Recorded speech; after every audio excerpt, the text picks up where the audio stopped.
to Autumn by John Keats.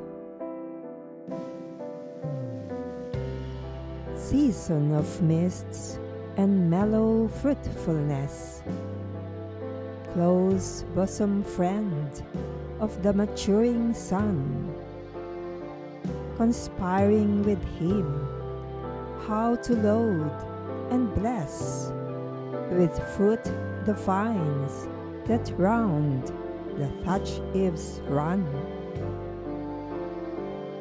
to bend with apples the mossed cottage trees, and fill all fruit with ripeness to the core, to swell the gourd and plump the hazel shells with a sweet kernel, to set budding more, and still more later flowers for the bees, until they think warm days will never cease. For summer has o'erbrimmed their clammy cells. Who hath not seen thee oft amid thy store?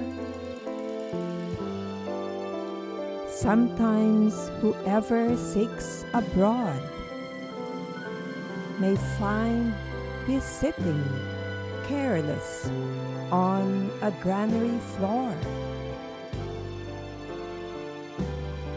Thy hair soft lifted by the winnowing wind,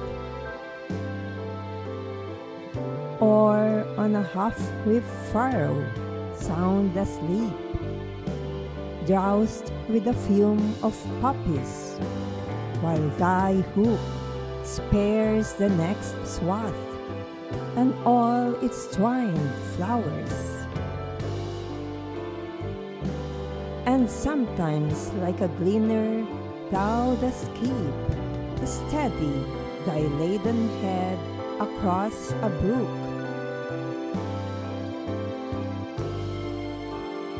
or by a cider press with patient look thou watchest the last oozings hours by hours. Where are the songs of spring?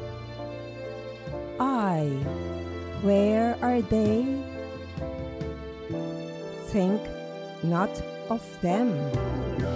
Thou hast thy music too.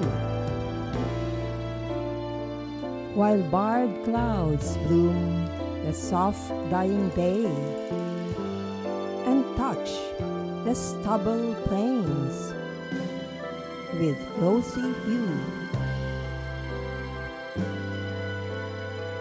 then in a wailful choir the small nuts mourn among the river sallows, borne aloft or sinking as the light wind leaves or dies, and full-grown lambs loud bleat from hilly bourne, hedged crickets sing,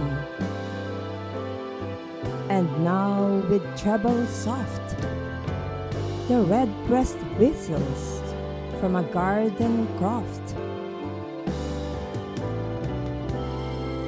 and gathering swallows twitter in the sky.